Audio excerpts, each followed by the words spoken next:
welcoming your new conductor and musical director, Rodrigo. It started with Jason. Jason's my cousin, so we're very close and do a lot of things together. But he found this book that attracted him, Mozart in the Jungle, set in the world of classical music, and that was the beginning. And he showed it to me and said, "Wouldn't this, be a great premise for a television show?"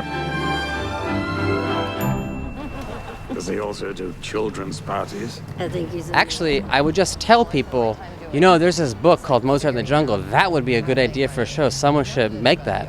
A show about classical music, which is a world that I've always felt slightly fascinated by, the music I love.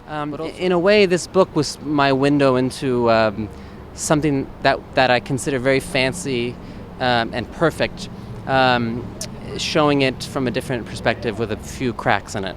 Can you hear it? I was flat. Who's conducting? Excellent question. I thought it was the great Rodrigo.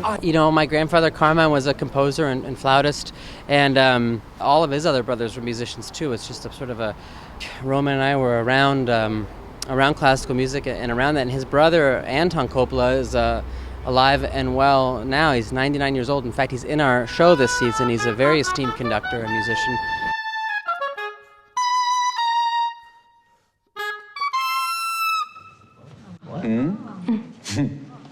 Interesting. Dudamel, he's a fantastic guy. He's one of my best friends now. I really care for him. I trust him a lot, and he's a wonderful guy that's helped me a lot with feeling much more secure with what I'm doing.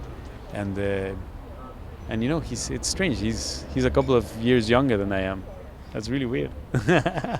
Yeah, I'm learning on my side about classical music, and also reading a lot and investigating a lot, talking with many friends and people.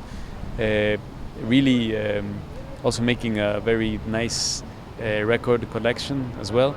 Going to a lot of concerts as much as I can. I'm pleased because classical music in the abstract has a patina to the general public of seeming a little out of their reach or not so familiar, and that when they see the show they're engaged by it and see that it's real people that make the music and they can recognize themselves in some of the characters. That's very satisfying. Maestros. Can't live with them. Can't run a major orchestra without them.